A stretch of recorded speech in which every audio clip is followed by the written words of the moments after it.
palay ay matatansyan nyo na kung gaano po yung average na suwi po dyan. Ganyan, pag tinignan nyo yung tuktok, nakita nyo na medyo, kung makita nyo dyan manipis, yan yung mga lupa na kahit linod nyo, yung mga ang daming sustansya, mababa yung pH, wala ng OM, organic matter, yung mga mahina na yung carbon, halos wala ng carbon content dyan sa lupa ninyo, walang microorganism, ay sigurado yan na mahirapan kayo magsuwi ng maganda. Ganun po yan. Kaya pag ginanyan nyo sa tuktok pa lang, manipis na, kasi mahina magsuwi. Yan yung mga binilang nyo ng vegetative stage. Ako pala sa inyo mga kagritipits, yung stick na hawak ko palagi, at pinangkukan dyan pag nagpicture ako, at pinangtutusok din kung gaano na yung lalim ng tubig, kung may tubig pa sa ilalim. Yan yung stick natin, 55 inches or 140 cm. Okay, yan yung stick po natin. Yan, pinakita ko yan kanina, yan pa pinagsukat ko. Yan lang yung tusok niyan, konti lang, nasa wala pang half feet. Ayan, yung natin, actual natin. Ayan yung 140, yan yung 4 feet. At 1, 2, 3, 4, 5, 6. Okay, so 4 feet and 6 inches. Okay, tara, at isusukat natin dito sa kuan para makita nyo, ma-actual ninyo pala. Ayan yung mga hawak kong stick, magkakasukat yan. Kasi yan pinangtusok ko nun dyan sa bakod. Ayan dyan na lang natin ilagay, huwag dyan, dito. Ayan, patong lang natin. Ayan, nakapatong lang. Patong ko ayan na yung pinaka base nya. Para makita nyo, tinatamaan na tayo sa pero late na. Ayun yung plug lift shift. Actual po yan huwag nyo na akong pagbilangin ng suwi, mga nagme-message dyan sa YouTube. Makita nyo na yung mamaya i-upload ko, makikita nyo na mamaya yung kapal na sa tuktok at sukat ng palay at bilang. Matatansya nyo na po yan kung marunong talaga kayo sa pagpaparming. Iginanyan nyo lang, nakita nyo yung tuktok ng palayan, matatansya nyo na kung ilan yung average nyan. Huwag nyo na ipasukat sa akin, dahil puntahan nyo yung crop cutting natin sa Biorice, ang dami dyan, may competition pa yan. Balikan nyo na, puntahan nyo na, wag na kayong tamarin. Kung ako papagbilan yung dami natin tinatrabaho. Sharing is caring, nandyan na lahat yan, hinahanap nyo. 740 videos na po yan. Okay, upload natin to. At ulitin natin, lahat ng protocol po dyan sa actual farming natin, nandyan na. Hanapin nyo na lang, sipagan nyo na lang, itunuro na natin. Yan na lang, i-search nyo, mag-aral kayo, itapon nyo yung gusto nyong itapon at pulutin ninyo, hindi nyo pa magawa. Gusto nyo pa iduldol sa Ilocano, ipasok natin lahat sa inyo kukote at kainin, isusubo pa. Gusto nyo, isusubo ko pa sa inyo. Hindi na po pwede yun. Okay, ganun na lang, sharing is caring. God bless po sa ating lahat at sa ating mga farmers dito sa Pilipinas. At ito yung last na pagbablog na po natin, kaya sundan nyo po lahat yan. Wala na tayong tinatago at wala na tayong dapat pang patunayan sa inyo, dahil nagawa na po natin yan. Natural farming system, organic farming system, combination of organic and natural at inorganic farming system, synthetic chemicals, nagawa na po natin yan. Okay, kaya kahit anong sama ng presyo pa yan, sama ng panahon, kaya natin laro-laruin yan, sustansya na ibibitaw po natin dyan, at mga inputs. Maraming salamat. At mga labor, kaya nating ibaba yan. Hindi na tayo mag-rotovator, next wrapping. Tapos ano pa, hindi na tayo mag-transplant. Di ang laki. Ano pa yung pwede nating ibaba? Hindi na tayo magbibili ng komersyal. Di 25,000 din yun. Itong 15,000. Sharing is caring. Maraming salamat. Good morning mga ka-farmers, ka-agritipid feeds teams. At ayan, medyo late na naman tayong pumunta dito. Wala naman na tayo kasing trabaho dito sa bukid. At mamaya ay para makita ninyo ay ang bilis, nakayuko na. Milking stage na tayo to soft dough. Sa dulo soft dough na yung iba dyan sa edad na ano na to, 70 na sa 75 days old. Ito 74 to 75 days old nung nailipat tanim at na-transplant natin ito na 15 to 16 days. Okay, nabunot. At iikutan natin mamaya para may evaluate na natin yung final na pag-iikot natin sa whitehead. Konti na lang yan, wala pang 1% na yan dahil pakon na. Tapos ang mga naiwasan natin dyan, BPH, wala na yan. Unlike nung dry season, tinamaan tayo dun sa punlaan. Ang dami yun, palagi napapaliguan ng kanyon ng gamot. Dumami kasi wala yung mga papatay sa kanila na friendly. Masyadong maaga tayo noon na linod. Yung mga linulod ninyo sa kabubomba ng lason ay hindi natin naiwasan ang mga yan noon. Whitehead, steam borer, BPH, sinamaan din tayo, black bag. Mayroon din pa isa-isa noon. Unlike ngayon na ginawa natin yung dati nating ginagawa pa noon na pag IPM o pag-organic, halos sinanggalan natin yan, ay bumalik ulit yung mga, lalo yung mga spider ay bumalik ulit. Yan na yung kon natin, tignan nyo, hindi na mahulugan ng karayom yung tuktok, pansin nyo, tuktok ng palay natin, puro uhay. Ngayon mamaya ay ikot tayo doon, papasilip ko lang saglit sa inyo. Tinitignan ko nga kung naligtasan na natin, sana gumanda na yung panahon at may umulan na naman, ay may sapat na naman na tubig po yan, pero talagang hindi nagkatubig. Pero yung ilalim kasi niyan, sa haba ng ugat ng palay natin, nasa mahigit 1 feet yung kwan natin, nandun yung basa at moisture, halumigmig nandyan yung mga sustansya, at nagtatrabaho ngayon yung mga microorganism dyan para i-fix yung dapat pang i-fix at mag-release ng mga iba't ibang sustansya. Ganon yung trabaho niyan, unlike yung talagang inubos ninyo, nanigas yung lupa ninyo. Kaya nandyan na, na-share ko na lahat dyan, basahin nyo na lang at unawain at i-actual. At yun naman, obserbahan nyo para maging expert din kayo. Yan.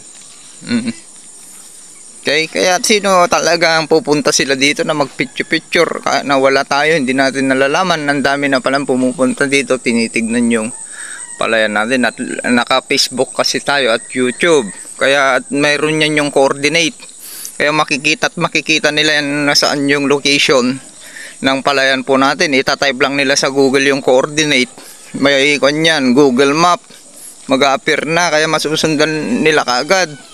Ito, unang rekasyon, nandyan yung palengke, pagpasok nandito na. Paglabas mo dyan, INC, yan yung malaking simbahan dyan. Paglabas mo dyan, pwede yan papunta sa ibang barangay, pwede yan papunta sa ibang barangay. Simentado rin yan, may tulay dyan, may tulay din dyan, likod lang tayo ng market. Okay, sige, ikot tayo mamaya para makita natin at may evaluate. Yun naman sa YouTube pala, tignan natin kung may upload natin daw. May nagtatanong, ngayon daw tayo magbilang ng sowi pala. Ang tagal na natin ginawa po yan. Balikan nyo YouTube channel natin, may 740 na ata na videos dyan. Puntahan nyo yun sa Bioseed, sa crop cutting. Okay, mayroon yan dito, nag-crop cut doon, nag-crop cut. Nung may demo sila, puntahan nyo, may computation pa yan, aralin ninyo. Pinilit ko pa rin blinag po yan. Yung dito nag-demo, yung Bioseeds, yung tatlong bagong variety, pinakon nila sa atin yan. Dahil marunong tayo mag-alaga. Yung ilulun silang bagong variety, nag-alaga tayo niyan, wala pang pangalan.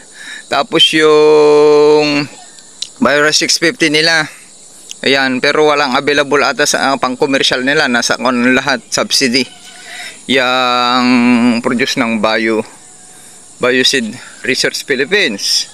Okay, ayan, kung maraming sustansya, ulitin natin yung palayan ninyo, hindi na po yan magbabawas ng SOWI. Kaya lang binibilang pa yan para sa final counting ay hindi na kasi minsan isinasali yung mga SOWI dyan, yung mga maliliit, hindi na yun consider as productive tillers. At yung mga namatay nung marami kayong whitehead at stem borer na dead heart at whitehead, yun lang naman yung mababawas dyan. Kaya bakit ka pa magbibilang? Nandyan na at papagurin nyo pa ako. At yung pagbibilang naman, okay, yung kung masustansya yung palay nyo, kadalasan nasa gilid pa lang kayo, maglalabas yan ng bonus na SOWI. Kagaya nito, hahabol. Yung maliliit na may count yan, pag binilang ninyo, yan nasa silong. Pag binilang nyo yan, mayroon kayo mabibilang na 30 to 50 to 100 plus pa rin. Ayan yung mga palito, kung masustansya, ayan naktol ko na yung mga kon po dyan. Ayan yung mga sinasabi ko, imbis na pabawas ay nagbibigay pa ng SOWI. Yan yung mga minsan hindi na nakukuha ng harvester kung mataas yung palay at mababa yung mataas yung pagkuha niya. Ang daming bonus na SOWI. Ganyan po yan. Okay, kahit mag-average lang tayo ng 15, walang problema. Pero mapapansin nyo na, kung marunong kayo talaga sa palay, sa tuktok pa lang ng palay ay matatansyan nyo na kung kaano po yung average na SOWI po dyan. Ganyan, pag tinignan nyo yung tuktok, nakita nyo na medyo, kung makita nyo dyan manipis, yan yung mga lupa na kahit linod nyo, yung mga andaming sustansya, mababa yung pH, wala ng OM, organic matter, yung mga mahina na yung carbon, halos wala ng carbon content dyan sa lupa ninyo, walang microorganism, ay sigurado yan na mahirapan kayo mag-SOWI ng maganda. Ganun po yan. Kaya pag ginanyan nyo sa tuktok pa lang, manipis na, kasi mahina mag-SOWI. Yan yung mga binilang nyo ng vegetative stage ay nakakabilang kayo ng mahigit 10. Baka pag binilang nyo yan 6 or 10 na lang yung mabibilang nyo sa inyong pala, lalo kung pumunta kayo sa gitna dahil mahina po yung lupa ninyo, mababa yung pH or masyado namang mataas. Ganun po yan, halos parehas yan. Masyadong acidic na at alkaline yung lupa, parehas ang tama niyan na mabagal ang pagbinat ng ugat. Kung mabagal ang pagbinat ng ugat, tawag doon, hindi siya malalim at makapal, konti yung maabot niyang sustansya. Ganun po yan, kaya hindi nagsusuwi ng maayos at hindi bumibinat. Unlike kung nakaload yan, ang ganda na-improve na-rejuvenate nyo na yung lupa ninyo, lalalim na lalalim yung ugat ng palay po dyan, hahanapin niya yung pwede niya pang hanapin na sustansya sa inyong palayan na hindi nagagamit. Maraming hindi nagamit yan, ipabungkal nyo yan ng may recommendation na 10 cm or kahit isang dangkal lang, kasi nagbubungkal kayo ganyan, hindi na nga bumaon dahil matigas na yung lupa. Ipabungkal nyo kahit 1 feet yan, tignan nyo at gaganda yung sakahan ninyo kaagad. Tapos mag-load kayo ng manure, organic manure. Ang ilod nyo dyan 50 to 100 bags per hectares, or pig manure. Hindi masyadong nababanggit pig manure yung ginagamit natin. Aralin ninyo, kung marami na microorganism sa inyong lupa, mabilis yan ma-decompose. Kaya lang hindi mabilis ma-decompose kahit yung dayami ninyo na sinusunog ninyo, dahil wala na kayong halos mga microorganism sa lupa na at microbes, positive bacteria at fungus na siyang yung mga yan ang magdi-decompose, mabilis mag-decompose sa inyong sakahan. Hindi yan kung ano-anong ini-spray nyo dyan, fake news. Okay, sharing at nitrogen. Okay, yung ulan nakakatulong din, or maglagay kayo ng nitrogen kaagad sa paupo. Yan yung makakatulong sa inyo para mag-decompose yung inyong palayan. Okay, ganun na lang. Sharing is caring. Gutom na yung ating mga alaga. Hahaba na naman. Maraming salamat. Happy farmers! Good morning mga kagritipid. So, okay, nandito na tayo sa dulo. Ayan yung katabi natin, no? RC222. Mga palito. At ito, ini-evaluate natin. Lumabas na yung mga nasa lubungan noon.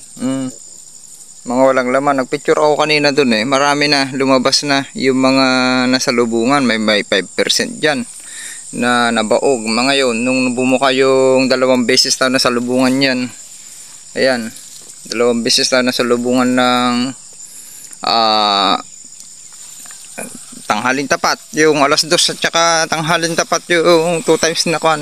Kalakasan natin na sa flowering at biglang bumuhos ang ulan, yan lumalabas na yung problema. Tapos yung dumiretso yung pangit, nasa flowering at green filling tayo, dumidiretso yung pangit na panahon, ay nag-appear na yung mga problema na hindi nabaog talaga. Kita nyo yung mga problema sa kan, yung mga nabaog, nagpakita na. Yan ang hindi natin maiwasan sa wet season. Lalo ang pinagdadaanan natin, ang baba ng presyo ng palay, ay huwag kayong gumastos ng gumastos. Lalo kung ulitin natin, lalo sa hybrid, huwag nyong bilhin na commercial na. Ilan na, lalas na tayo na bibili ng ganun. Okay, kung may libre dyan, or mabibili nyo ng mura, 500, kasi hindi naman gagamitin ng farmers yan, ay ikuan nyo na lang. Pwede kayong bumili sa ganun. Okay, ayan, lumabas na yung problema na maraming nabaog sa pangit na panahon, dumiretso at didiretso na naman. Ay malaking epekto po yan, lalo sa hybrid. Okay, unlike sa inbreed, mas mabilis po yan magkalaman. Okay, may resistant po sa ganyan yan. Okay, sa hybrid kasi mas maraming butil din, ay maglalaro din yan na magpahinog pa. Maraming masyadong butil na kanyang pupunuan, ay mas marami siyang damage at mas mahina. Siyempre F1 yan, mas mahina sa resistant. Yan yung planting height natin. Ito, marami na nakainan dyan ng manok. Pinunta ko kayo dito, kayo ko na lahat. Ayan o, nandito na yung manok o. Karating na dito. Marami nang pinutol-putol dyan, umagat hapon, baka tanghali, nandito pa sila. Ayan, wala kasi yung kwan dyan eh, nandito yung bahay dyan o. Wala na yung kwan, patay na kasi yung kwan dyan. Dating matanda dyan, anak na lang nandyan, bihira naman nandyan yung anak, pero may mga manok po dyan. Ayan na, pakwan na, nasa milking stage o kwan na, ay napaka-critical green filling na tayo. Nagkakalaman na. Kaso kung sa lupa natin marami pang umulan na naman, marami pang tubig dyan. Okay, para may time tayo na titigas pa. Tara, pakita ko sa inyo yung problema dito sa mga katabi natin, kahit bomba ng lason. Ayan na, leaf folder. Ayan na, nasa kwan na yan, panicle exertion, daming leaf folder. Dito sa shaded area, pati dito sa atin, hindi natin maiwasan, ang dami insekto dito, pero tignan nyo yung damage. Okay, meron tayo mga 5% damage. Pag sama-samahin na natin yan, damage ng ulan sa green filling, 5 to 10%. O may natitira pa tayong 80% ngayon. Damage ng climate, yung salubong, pagkabaog, at pag nadapa man pa, ay hindi naman na ganun na madadapa lahat yan kung hindi tutuloy yung bagyo na nakikita natin sa social media. Damage ng insekto, sige, stem borer, leaf folder, kung may damage man noon yung rice bag, wala na tayong nakikita. Pagsamahin na natin yan, sige, 10%. Ayan na, nasa shaded na tayo, daming pinutol oh.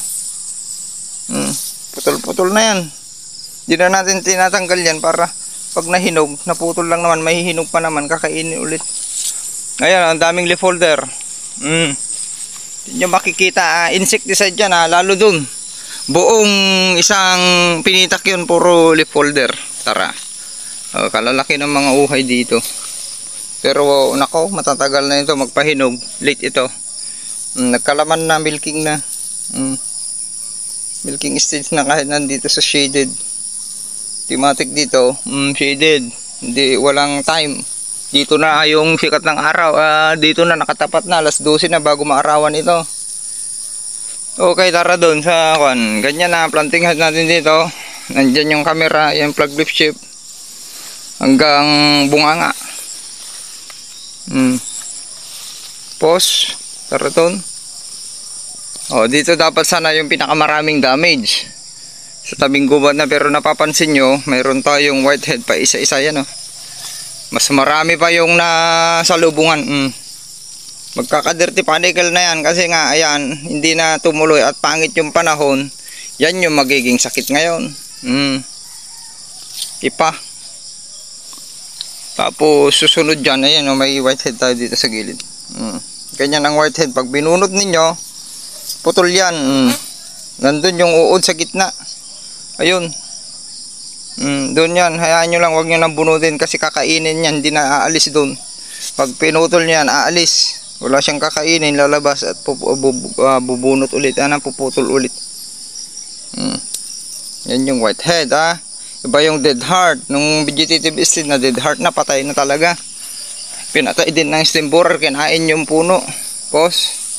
Yan. Mas marami pa tayong damage sa kuno kaysa yung whitehead manok. Binaba na lahat. Pinutol na. Hindi tatantanan yan hanggang hindi maani. Ilang araw pa napuputol yung manok. Pause. Mas madalang yung kwan dito, sowi dito banda. Dahil pag kulang ang solar radiation, automatic po dyan, magkukulang kayo sa sowi. Dito na tayo, ang daming putol-putol. Tapos manok pa dyan, sa kabahayan dyan. Okay, pag naglason tayo, ay magpo-problema na naman ang mga yan. Kung nakikita sana nila, tawag doon, padaan-daan yung may-ari dyan ng mga manok, ay nakikita niya putol-putol na, ikwan na dapat, itawag doon. Huwag na yung igala. Wala pa naman tayong full smooth. Okay. Ayan yung sinasabi ko sa inyo. Nakashaded. Ayan yung problema ngayon. Ano nang nagawa ngayon ng diretsyong insecticide? Lalo lang silang dumami. Ang daming na damage dahil sa wala nang friendly insect. Sira yung isang pinitak. Puro leaf folder. Kita nyo? Leaf folder, susunod dyan, stem borer. Andyan na lahat yung klase ng kwan. Malaya silang magparami. Malaya silang kwan dyan. Tawag doon, walang beneficial insect na uubusan na sa mga itlog nila. Putol-putol na dito. Paubos na. Pangit na pala. Tara, siya po problemahin natin. Hindi na natin masyadong pinoproblema ang mga yan. Wala naman presyo ng palay. Gagawa tayo ng paraan para kumita pa rin. Hindi natin masyadong pinoproblema. Noon may mga target killed pa tayo na nalalaman. Ngayon ay hindi na pwede. Ang ganyan na gumastos na napakarami. Pati dito pala talamak. Ngayon nag-over kasi sa nitrogen yung dinadaanan nila. Mapansin nyo, dark.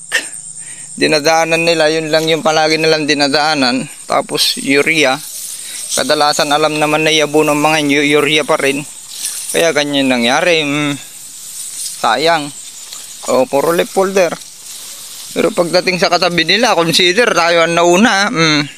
Bakit kaya na nating i-manage yan? Wala naman tayong ginamit na napakaraming lason. Hindi naman tayo basta-basta nagbubomba-bomba dyan. Okay, pause muna. Sa gilid tayo may whitehead pa isa-isa. Yan, whitehead pa rin yan, putol pa rin yan. Pag binunot nyo yan, sayang putol yan. Tapos nag-spray kayo hanggang dyan sa ibabaw, mapapaabot nyo pa dyan, ganyang katangkad. 3 feet. Nandun sa ika 3 feet yung putol. Nasa 1 feet yung putol. Mapapaabutan nyo man kung yung gamit lang natin na battery sprayer. Hindi nyo po yan mapapaabutan. Kaya dapat nasa timing po. Kung stem borer ang problema nyo, kailangan mai-timing ninyo. Hindi yung tira kayo ng tira, gastos kayo ng gastos. Tapos magrereklamo na yung amo ninyo dahil hindi rin niya inalam paano yung tamang pamamaraan ng pagpapalay na hindi bara-barang kon IP Integrated Pest Management. Tapos magrereklamo na dahil yung taga-saka ay hingi ng hingi. Ayan, nasayang. Ayan yung mga nasalubungan, naging dirty panicle na. Yan yung kon natin ha. Kakat na natin para makapag-picture tayo dito para makita nyo. Sharing is caring. Ganyan, parehas yan. Sa harap lang ang maliliit. Palagi naman dun dahil pag yung palay ay late umarangkada, okay, maliit yung puno, automatic yan maglalabas ng maliit na mas konti bilang mas maliit na uhay, mas maliliit na butil.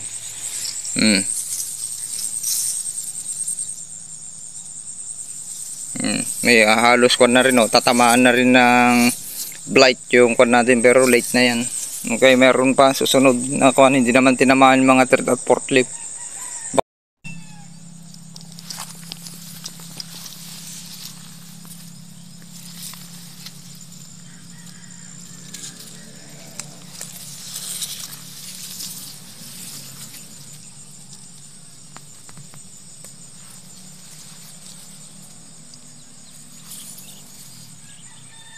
Okay, yan yung resulta po ng 3 bags abono. Ulitin natin, summary ulit natin.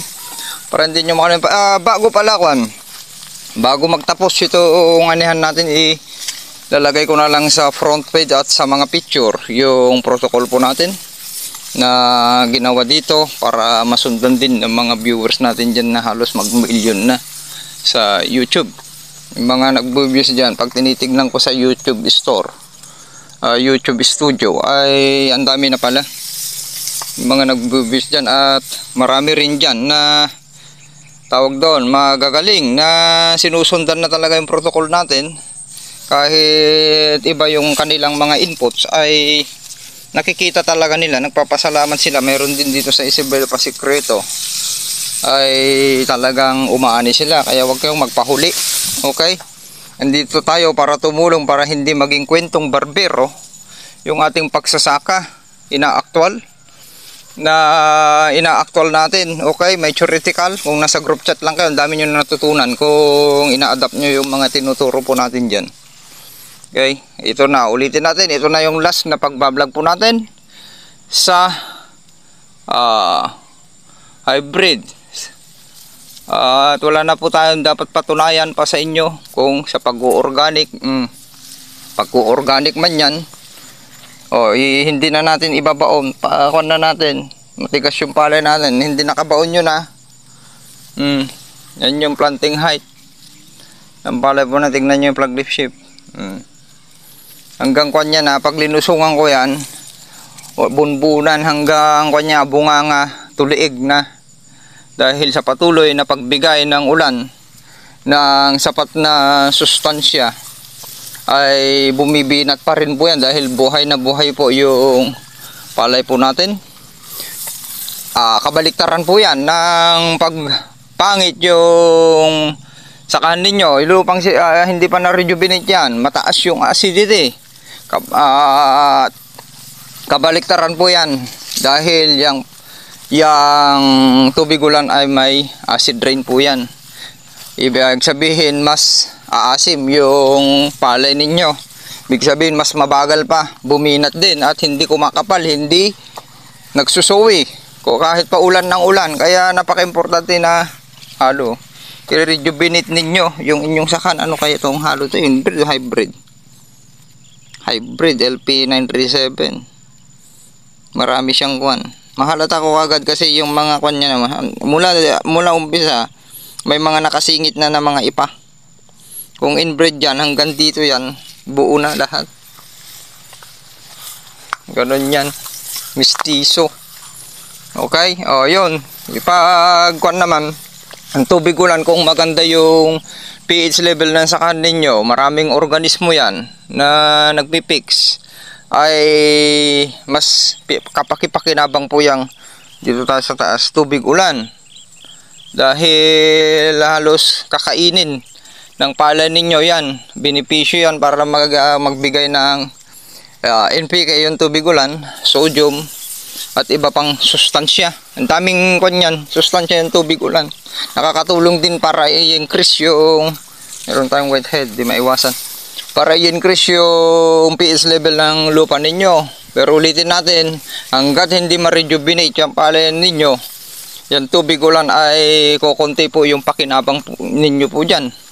Kaya napaka-importante na ayusin ninyo dito tayo sa gitna. Ayan, malapit na tayo. Ito yung nalagyan natin ng manure.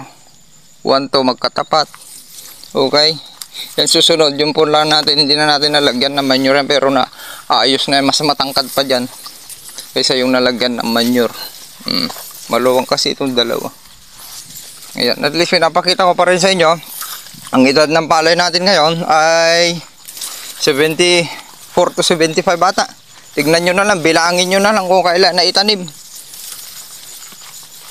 Sana ay tataas ang presyo. Grabe naman ang pagkakagahaman ng mga buyer dito sa Manlig. Dapat yan ay pinapakailaman na ng kuwan. Dahil dito palagi ang pinakamura. Dito na yung dating punlaan natin, oh. Ganyan kalalaki. Parehas pa rin yung uhay. May tama na yung kuwan, oh, dito sa gilid. Pero kuwan na yan, kaya na yan.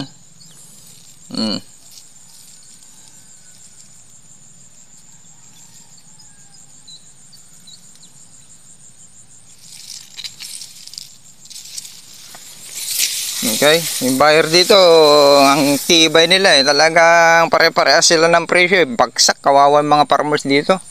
Palaging kung sa Quezon, mas mahal. Yung sa Quezon, ang presyo mas may puso yung mga may buyer po doon at ahente. Doon, mga traders doon sa Quezon Isabela, dyan sa katabing bayan. Unlike dito sa Manlig, matagal na yan na mas mababa ng salapi to piso. Yung presyo dito, bakit kaya ganoon? Hindi pa kailaman ng mga nandyan, mga nakaupo naman. Alam tayo, mga mayayaman ang mga yan. Tayo mga nagtatanim, tayo pa rin yung tatamaan. Kahit pa yung harvester, yung farm owner at nagtatanim pa rin yung tatamaan. Dito nang dating punlaan natin, ha. Wala tayong linagay na manure dito, ha. Ang nalagyan lang natin ng manure doon banda, yung likod nito, tapos yung dalawa sa dulo. Yan yung talagang LP N08, lalo kung kung ito, kung talagang linod natin yung dati. Pero dahil nga bagsak ang presyo ay hindi na. Okay, dito na lang ikakat na natin ito. Masyadong mahaba na, or hindi na siguro. Tara. So, kung natin, dangkalin natin. Mula dito kasi yan sa buko. Pero hindi na natin kukunin yung buko. Mahigit isang dangkal yan. 12 inches yan. Ayun.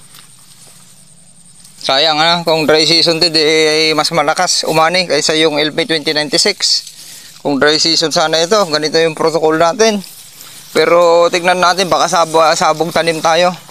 Sa dry season, ayaw kong gumastos ng transplant kung ganun pa rin yung presyo. Okay, hindi ko hinahangad magpasok dyan sa NFA. Kala nyo kan dyan. At mahirap magpabilad.